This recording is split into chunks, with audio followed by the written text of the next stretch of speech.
যেই নবী আমাদেরকে ডান হাতে ধরে জান্নাতুল ফেরদাউসে ঢোকাবেন, যেই নবী আমাদের মিজানের পাল্লার সাথে হবে, যেই নবী আমাকে আপনাকে ফুলসিরাত পার করাবেন, যেই নবী কিয়ামতের ময়দানে দেখার সাথে সাথে উনি তো আমার কামলিওয়ালা নবী বলবো, কবরে রাখার সাথে সাথে উনি তো আমার কামলিওয়ালা নবী বলবো, সেই নবী ইমামুল মুরসালিন খাতামুন নবিয়্যিন শফিউল মুজনিবিন আকা নবী মক্কার বাতি মদিনার জ্যোতি হাম গুনাহগার উম্মত কি খরিদার আকা নবী, যেই নবীর জন্য এখনো পর্যন্ত এক সেকেন্ড চিন্তা ভাবনা ছাড়া জান দিতে প্রস্তুত। আল্লাহু আকবার বলেন।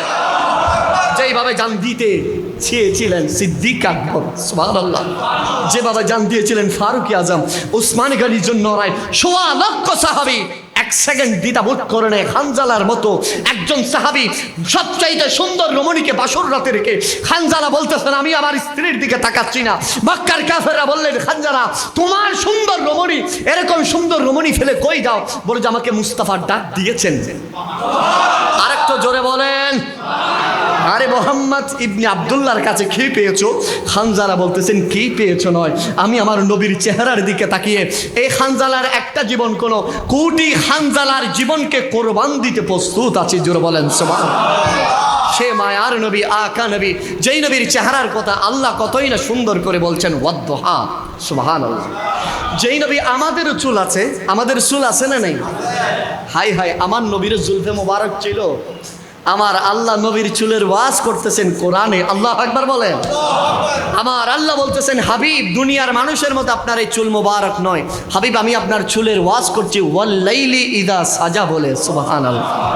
আমাদের সিন আসেনি, আমাদের সিনার প্রশংসা কেউ করে? আমার আল্লাহ বলতেছেন হাবিব আমি আপনার সিনার প্রশংসা করছি। আল্লাহর কোরআন বলছেন আলাম নাশরাহ লাকা সাদরাক, সুবহানাল্লাহ।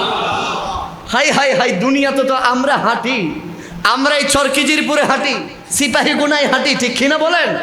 কিন্তু আমাদের কদমের সাথে ধুলাবালি লাগে, এগুলা কি কেউ গুনে গুনে তুলে নেয়?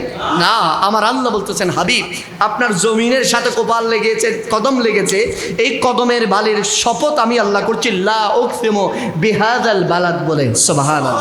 আমি আপনি দুনিয়াতে এসেছি, আমার মা আপনার মা খুশি হয়েছে, আমার বাবা খুশি হয়েছে, কিন্তু আমার নবীকে দুনিয়ার জমিনে পাঠানোর পরে আমার আল্লাহ বলতেছেন শুধু খুশি আমি আল্লাহ নয়, শুধু খুশি ইনসান নয়, শুধু খুশি জিন নয়, শুধু খুশি আরশ কুরসি নয়, আমার আল্লাহ বলতেছেন ওয়ামা আরসালনাকা ইল্লা রাহমাতাল লিল আলামিন, সমস্ত কুল কায়নাত নবী আপনার কদমের ধুলির কারণে খুশি হয়েছেন, সুবহানাল্লাহ। সেই নবীর সম্মান যদি আমার এই নাফাক জবানে বলি, আমাদের টুট আছে না নেই? আমার নবীর টুট মোবারক ছিল। আমার আল্লাহ আমার নবীর ঠোঁট মোবারকের ওয়াজ করছেন ওয়ামা ইয়ান্তিকু আনিল হাওয়া ইন হুয়া ইল্লা ওয়াহয়ু ইউহা বলে, সুবহানাল্লাহ। এইভাবে শানে মুস্তাফা যদি বলি, এই তো গোলাম আদনা গোলাম গোলামে মুস্তাফা।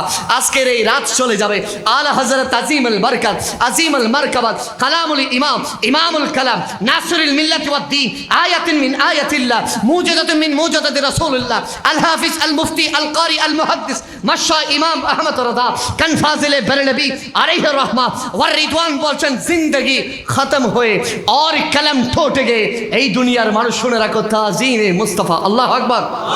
আজমতে মুস্তাফা, খিলকতে মুস্তাফা, রিফাতে মুস্তাফা যদি লেখা হয়, পৃথিবীর যত গাছপালা তরুণতা বৃক্ষরাজিতে সবকিছুকে যদি কালি বানানো কলম বানানো হয়, আর পৃথিবীর যত সাগর, পৃথিবীর যত মহাসাগর, পৃথিবীর যত নদী, পৃথিবীর যত পানি রয়েছে সবকিছুকে যদি কালি বানানো হয়, মা তারিফে মুস্তাফা, আজমতে মুস্তাফা, খিলকতে মুস্তাফা যদি লেখা হয়, জিন্দগি খতম হয়ে ব্যক্তির জীবন শেষ হয়ে যাবে, কাতেবের জীবন শেষ হয়ে যাবে, আর কলম টুট গিয়ে কলম ভেঙে যাবে, কলম শেষ হয়ে যাবে, কালি শেষ হয়ে যাবে, তারপর নবীর শান শেষ হবে না। আলা হযরত বলছেন যেই নবীর শান আবার আল্লাহ বলছেন ওয়ারাফানা লাকা যিকরাক, যেখানে সস্তা বলছেন ওয়ারাফানা লাকা যিকরাক, সেখানে সৃষ্টি নবীর কি তারিফ বা বলতে পারে? জোরে বলেন সুবহানাল্লাহ। আমি শুধুমাত্র এইদিকে বলতে গেলে এদিকে আবার আহলে বাইতের পরিপূর্ণ আলোচনা আমি বুঝাইতে পারবো না। সেজন্য এই নবীর এতগুলো শান বলার কারণ হচ্ছে সেই নবীর উম্মত হতে পেরে আমরা খুশি না বেজা?